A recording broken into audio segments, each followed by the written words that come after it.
اللهم صل على محمد وعلى آل محمد كما صليت على إبراهيم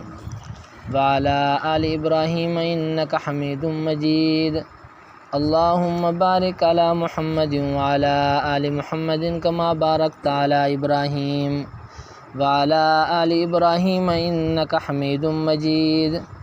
أعوذ بالله من الشيطان الرجيم. بسم الله الرحمن الرحيم. کافہا یا عین صاد. ذکر رحمت ربک عبدہ زکریا اذ نادى ربه نداء خفيا قال رب إني وهن العظم مني واشتعل الرأس شيبا ولم أكن بدعائك رب شقيا وإني خفت الموالي من ورائي وكانت امرأتي عاقرا فهب لي من لدنك وليا يرثني ويرث من آل يعقوب واجعله رب رضيا. يا زكريا إنا نبشرك بغلام اسمه يحيى لم نجعل له من قبل سميا قال ربي أنى يكون لي غلام وكانت امرأتي عاقرا وقد بلغت من الكبر عتيا قال كذلك قال ربك هو علي هين وقد خلقتك من قبل ولم تك شيئا قال رب اجعل لي آية قال آيتك ألا تكلم الناس 3 ليال سويا فخرج على قومه من المحراب فأوحى إليهم أن سبحوا بكرة وعشيا يا يحيى خذ الكتاب بقوة وآتيناه الحكم صبيا وحنانا من لدنا وزكاة وكان تقيا وبرا بوالديه ولم يكن جبارا عصيا وسلام عليه يوم ولد ويوم يموت ويوم يبعث حيا. صدق اللہ مولانا العظیم. کاف ہا یا عین صاد حروف مقطعات ہیں، اللہ عالم بمرادہ. ذکر رحمت ربی کا، یہ ذکر ہے تیرے رب کی رحمت کا. عبدہ جو اس نے اپنے بندے زکریا حضرت زکریا علیہ السلام کے اوپر کی. اذ نادى ربہ جب انہوں نے پکارا اپنے رب کو، نداء خفیہ آہستہ آہستہ پکارنا. قال ربی انی وہن العظم منی کہا اے میرے رب کہ بے شک کمزور ہو چکی ہیں ہڈیاں میری. واشتعل الراس اور بھڑک اٹھا ہے سر میرا، شیبن بڑھاپے کی حالت میں. ولم اکن بدعائک اور نہیں ہوں میں آپ کو پکارنے کی وجہ سے ربی اے میرے رب شقیاً محروم کبھی. میرے محترم بھائیو دوستو بزرگو، اللہ رب العزت نے سورۃ مریم علیہ السلام کو بیان فرمایا. اس سورت کا نام سورۃ مریم ہے.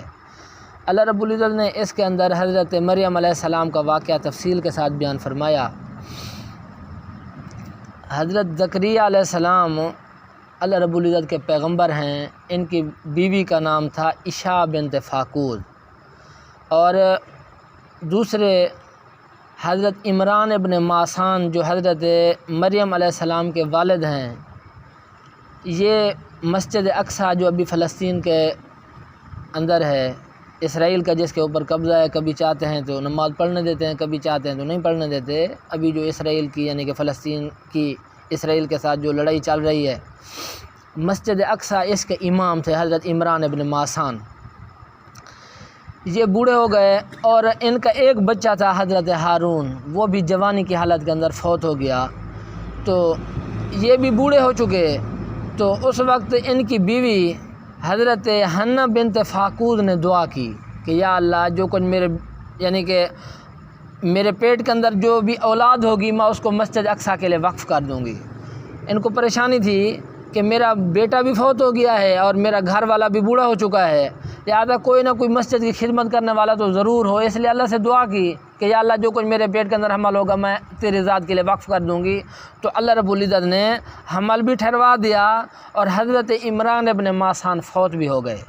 حضرت عمران ابن ماسان کے فوت ہونے کے بعد بیٹی اللہ رب العزت نے عطا فرمائی حضرت مریم. تو پھر ان کی اماں حضرت حنہ بنت فاقود نے کہا کہ یا اللہ یہ تو میں تو چاہتی تھی کہ میرا بیٹا ہوگا جس کی وجہ سے وہ مسجد اقصیٰ کی خدمت کرے گا. بہرحال اللہ جو کچھ تجھ کو منظور ہے، بیٹی ہے پھر بھی مسجد اقصیٰ کی خدمت کرے گی. تو انہوں نے مسجد اقصیٰ کے لیے وقف کر دیا، تو آگے سارا واقعہ حضرت عیسیٰ علیہ السلام کی اماں ہیں، یہ حضرت مریم علیہ السلام، ان کا مریم کا معنی ہوتا ہے عبرانی زبان کا لفظ ہے عابدہ، عبادت کرنے والی، یہ حضرت عیسیٰ علیہ السلام کی اماں ہیں، یہ سارا واقعہ اللہ رب العزت آگے سورت کے اندر بیان فرمائیں گے۔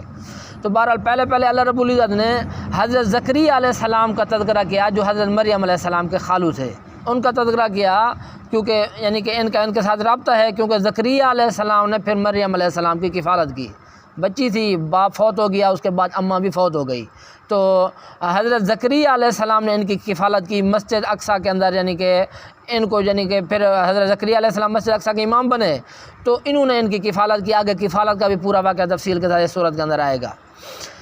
کاف ہا یا عین صاد، کچھ حروف قرآن مجید کے اندر ایسے ہیں کہ جو اللہ اور اس کے رسول کے درمیان راز ہیں، حضور صلی اللہ علیہ وسلم نے امت کو ان کے مطالب بیان نہیں کیے، تو لہذا یہ کاف ہا یا عین صاد یا تو یہ اللہ اور اس کے رسول کے درمیان راز ہیں، مطلب کا کسی کو کوئی علم نہیں ہے۔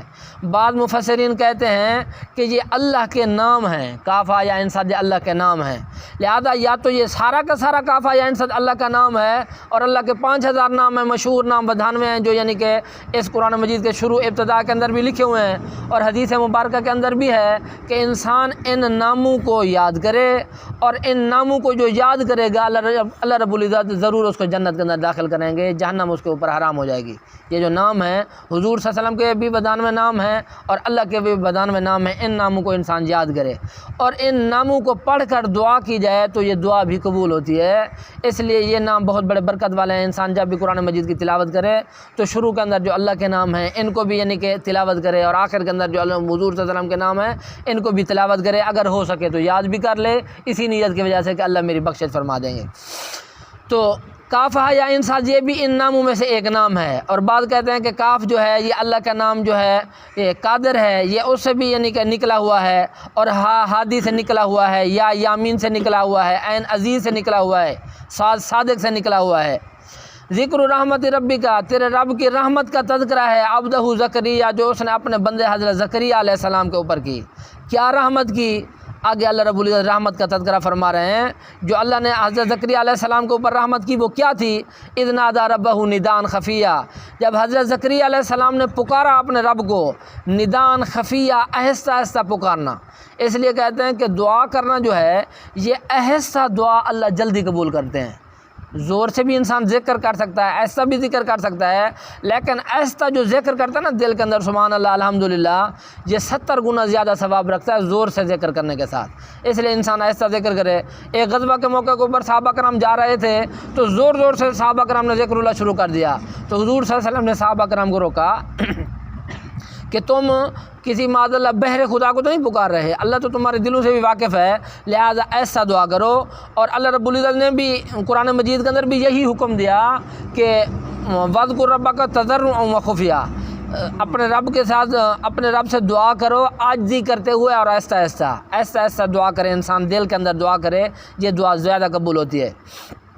باقی یعنی کہ نماز کے بعد یعنی کہ یہ جو دعا ہوتی ہے نا، اس کا مسئلہ یہ ہے کہ صحابہ کرام نماز کے بعد جو ہم ہر نماز کے بعد دعا کرتے ہیں، صحابہ کرام جہاں تک صحابہ کرام نے دین اسلام پھیلایا ان کو عربی ممالک کہتے ہیں، یہ حجاز، یہ یعنی فلسطین، یہ دوسرے ممالک ہو گئے، یہ صحابہ کرام بذات خود یہاں تک آئے، یہ عربی ممالک بن گئے، بعد کے اندر ان کی یعنی کہ صحابہ کرام نے ان ممالک کو فتح کیا، جب ان ممالک کو فتح کیا جو بادشاہ کی زبان ہوتی ہے وہی زبان ہو گئی، لہذا سارے عربی زبان بولنے والے ہو گئے، تو وہاں تک اصل کے اندر جو دعا ہے وہ عربی زبان کے اندر ہے، لہذا وہ جو دعا مانگتے تھے وہ یہی جو ہم ربی جالنی دعا مانگتے ہیں، یہ عربی زبان کے اندر وہ یہاں پر دعا مانگتے تھے،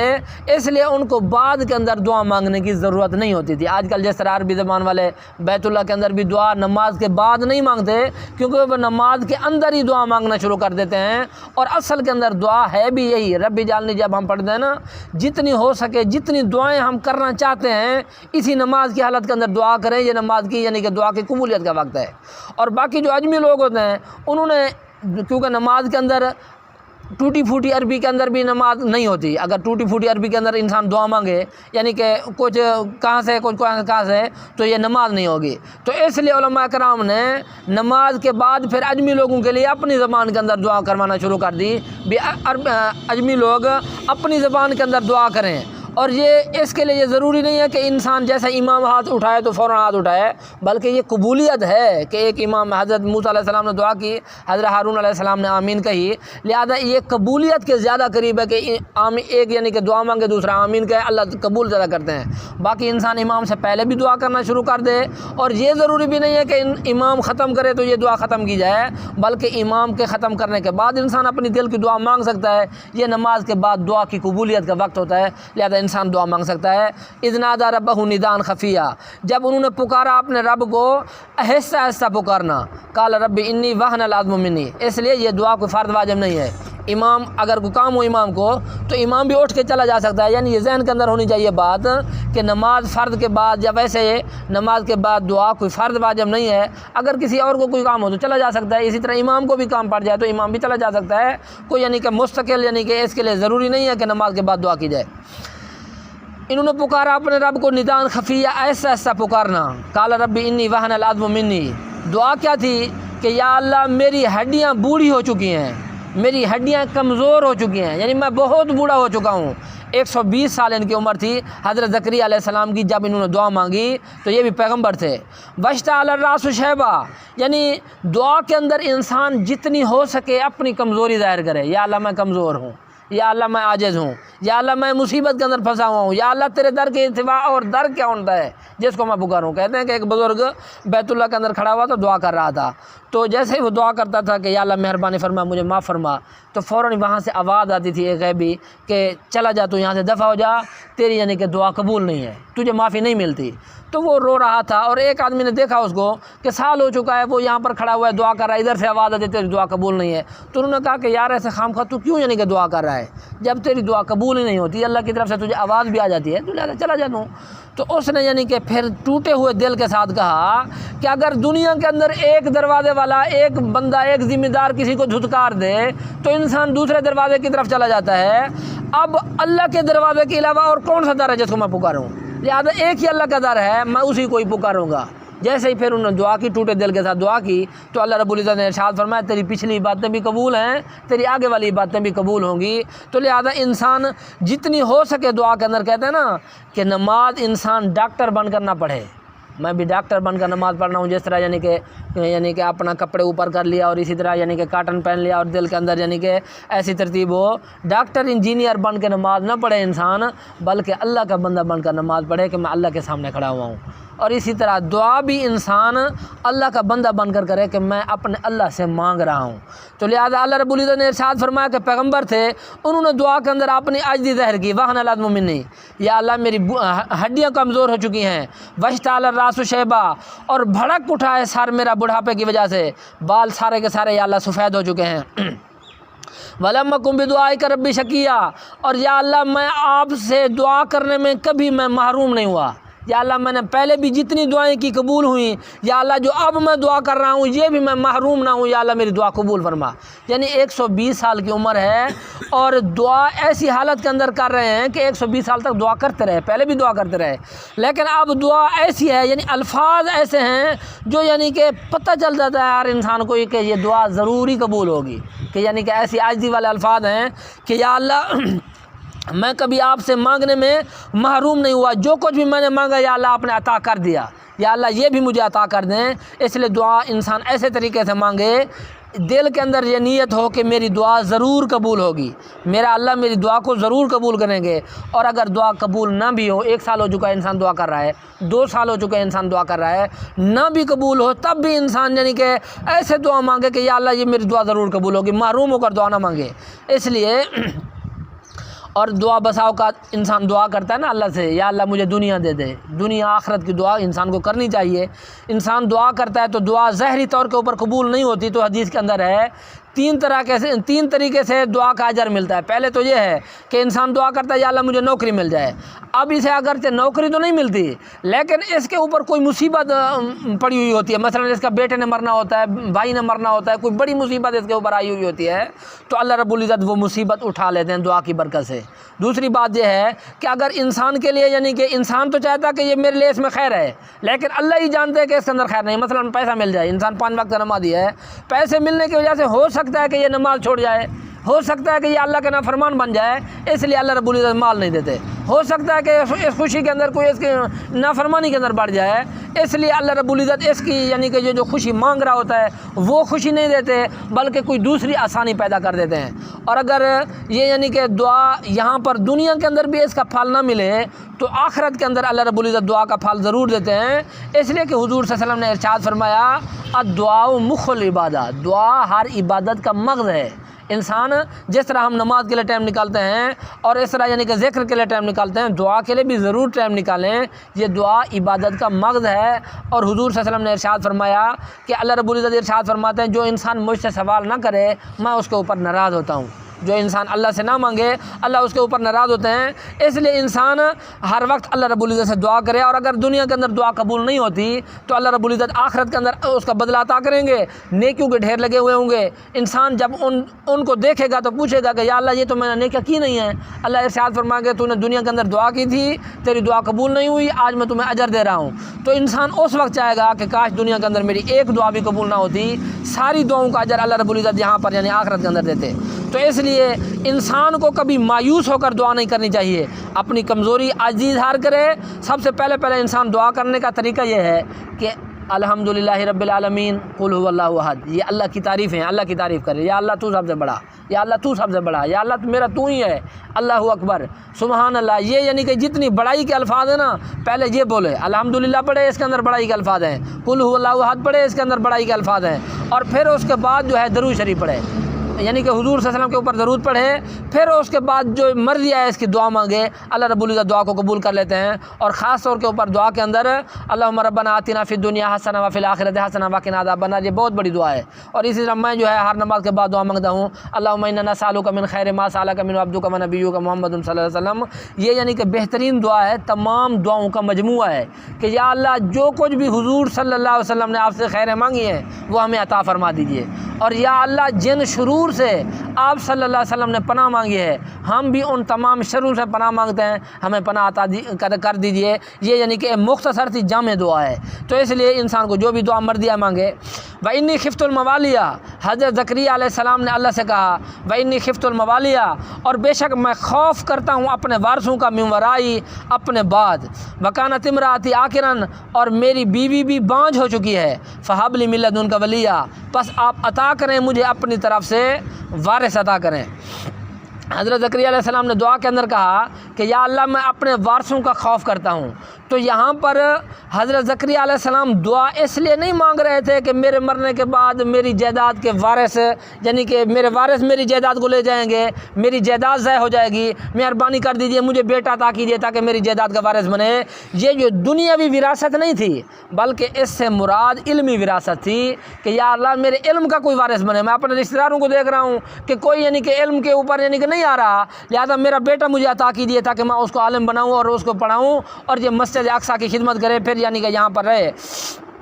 تو اس لیے عام طور کے اوپر انبیاء کرام کی وراثت نہیں چلتی۔ دو حضرات ہیں شیعہ اور قادیانی، یہ کہتے ہیں کہ پیغمبر کی وراثت چلتی ہے، باقی اہل سنت کا مسلک یہ ہے کہ نبی کی وراثت نہیں ہوتی۔ عام طور کے اوپر انسان دیکھے کہ ایک انسان کے بچے ہوں 5 اور وہ انسان اکیلا مزدور ہو، وہی کام کرتا ہو اور اس کے بعد بچوں کو کھلاتا ہو، تو عام طور کے اوپر بچے دعا کرتے ہیں کہ یا اللہ میرے والد کی زندگی رکھ تاکہ یعنی کہ ہمیں یعنی کہ یہ کھلانے کا ذریعہ بن رہا ہے۔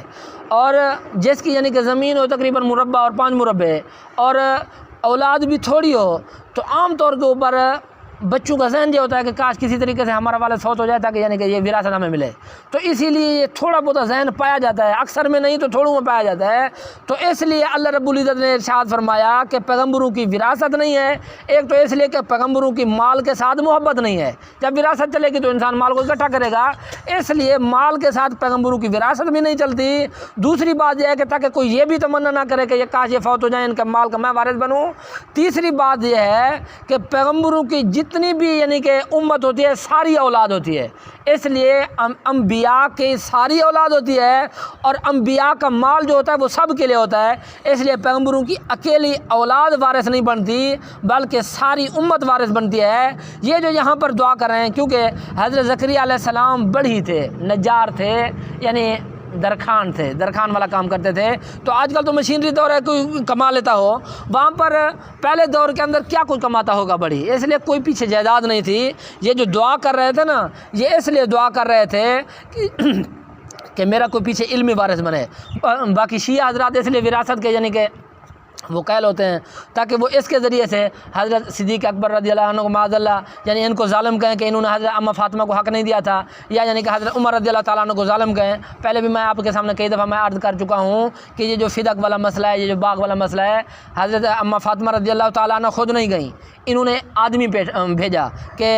امیر المومنین یہ یعنی کہ میری یعنی کہ وراثت دے دیجئے. حضرت صدیق اکبر رضی اللہ تعالیٰ عنہ نے کہا کہ یہ انبیاء، انہوں نے یہ حدیث پڑھی کہ لا نورث معاشر الانبیاء لا نورث ما ترکنا فهو صدقۃ، کہ ہم انبیاء کی جماعت ہیں، ہم کوئی وارث کسی کو نہیں بناتے، جو کچھ بھی ہم چھوڑ کے جاتے ہیں وہ صدقہ ہوتا ہے. اس کے بعد اماں فاطمہ رضی اللہ تعالیٰ عنہ نے دوبارہ کبھی سوال نہیں کیا، ان کو پتہ چل گیا کہ یہ حدیث ہے، دوبارہ سوال نہیں کیا. اور ہمارا اعتراض ان کے اوپر یہ بڑا اعتراض ہے کہ اگر تم حضرت صدیق اکبر کو کہتے ہو انہوں نے حق نہیں دیا، حضرت عمر نے حق نہیں دیا، حضرت عثمان نے حق نہیں دیا، تو کیا حضرت علی المرتضیٰ نے بھی حق دیا؟ انہوں نے بھی نہیں دیا. لہذا جو اعتراض ان کے اوپر کرنا چاہیے وہی اعتراض حضرت علی کے اوپر بھی کرنا چاہیے. انہوں نے بھی حضرت حسن حسین کو وہی باغ فدق نہیں دیا، لیکن یہ ان کے اوپر تو اعتراض کرتے ہیں، حضرت علی المرتضیٰ کے اوپر اعتراض نہیں کرتے. اور دوسری بات یہ ہے کہ وہ کہتے ہیں کہ کیونکہ حق چھین گیا تھا لہذا جو چیز چھینی جائے اس لیے ہم یعنی کہ جو چیز چھینی جائے اس کو دوبارہ نہیں مانگا جاتا. تو ہم کہتے ہیں کہ جس طرح تم کہتے ہو کہ وہ چھین لی گئی، باغ فدق چھین لیا گیا، اس لیے یعنی کہ حضرت حسن حسین نے دوبارہ حضرت علی المرتضیٰ سے مطالبہ نہیں کیا. تو ہم کہتے ہیں تمہارے عقیدے کے مطابق تو تم کہتے ہو خلافت بھی چھین لی گئی. جب خلافت چھین لے گی تو چوتھے خلیفہ حضرت علی المرتضیٰ کیوں بنے؟ لہذا وہ بھی خلیفہ نہ بنتے تھے چوتھے. معلوم یہ ہوا کہ کوئی چھینا نہیں گیا تھا، بلکہ اس حدیث کی وجہ سے نہ اماں فاطمہ نے کوئی مطالبہ کیا، نہ انہوں نے کوئی احتجاج کیا، نہ حضرت علی المرتضیٰ نے اپنے دور کے اندر احتجاج کیا. دوسری بات ہم ان کو کہتے ہیں کہ یہ جو حق ماننا ہے یہ اس لیے خلیفہ حق مانا جاتا ہے، اس لیے کہ ان کی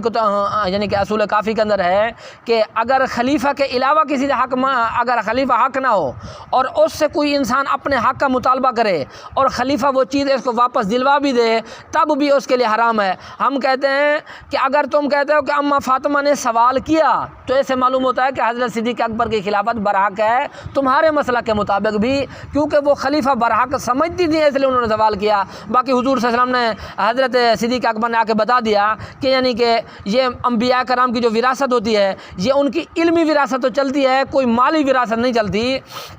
اور باقی قادیانی کو ہم کہتے ہیں کہ اگر مرزا غلام احمد قادیانی تمہارا سچا نبی ہے تو یہ اپنے باپ مرتضیٰ کے مال کا وارث کیوں بنا؟ لہذا اگر سچا نبی ہے تو انبیاء کرام کی وراثت نہیں چلتی. وہ بھی اپنے یعنی کہ قادیانی کو بچانے کے لیے وہ کہتے ہیں کہ نہیں وراثت چلتی ہے. ہم کہتے ہیں کہ وراثت علمی تو ہے، وراثت مالی نہیں ہے. وَإِنِّي خِفْتُ الْمَوَالِيَ مِن وَرَائِي، بے شک میں خوف کرتا ہوں اپنے وارثوں کا من ورائی اپنے بعد، وَكَانَتِ امْرَأَتِي عَاقِرًا، یعنی میں یہ خوف کرتا ہوں کہ میرے وارث مسجد اقصیٰ کو سنبھال نہیں سکیں گے، لہذا وہ مسجد اقصیٰ کے اندر وہ دینی خدمت نہیں ہو سکے گی. لہذا یا اللہ وَكَانَتِ امْرَأَتِي عَاقِرًا، میری بیوی بھی بانجھ ہو چکی ہے.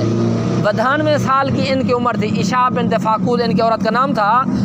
میری بیوی بھی بانجھ ہو چکی ہے. فَهَبْ لِي مِن لَدُنْكَ وَلِيًّا، یا اللہ مہربانی کر دیجئے مجھے بیٹا عطا کر دیجئے، مجھے اپنا وارث عطا کر دیجئے. یارثنی ویارث من آل یعقوب، جو میرا بھی وارث بنے اور آل یعقوب کا. اس آیت سے بھی معلوم ہوتا ہے کہ وراثت علمی مراد ہے کہ آل یعقوب کا وارث بنے، یعنی یعقوب علیہ السلام کے خاندان کا وارث بنے. یعقوب علیہ السلام کے خاندان کے اندر اللہ رب العزت نے 4000 پیغمبر بھیجے تھے، اس لیے یہ کہہ رہے تھے کہ آل یعقوب یعنی پیغمبروں کا وارث بنے. وَجْعَلْهُ رَبِّي رَضِيًّا، اور یا اللہ اس کو بنا دیجئے اے میرے رب پسندیدہ. یعنی اولاد بھی مانگی اور اولاد بھی نیک مانگی. اس لیے انسان ایسے دعا نہ کرے بلکہ اولاد صالحہ کی دعا کرے. بس اوقات ایسا ہوتا ہے کہ انسان خود تو نیک ہوتا ہے لیکن اولاد کی وجہ سے انسان گمراہ ہو جاتا ہے. انسان خود تو نیک ہے، برادری کی وجہ سے، دوستوں کی وجہ سے انسان یعنی کہ اس کو مجبوری کر دیتے ہیں کہ کوئی غلط کام کے اوپر یہ انسان گواہی دے یا کوئی ایسے طریقہ کار کرے. اس لیے انسان کو اولاد بھی مانگنی چاہیے اور اولاد بھی نیک مانگنی چاہیے. اللہ رب العزت عمل کرنے کی توفیق عطا فرمائے.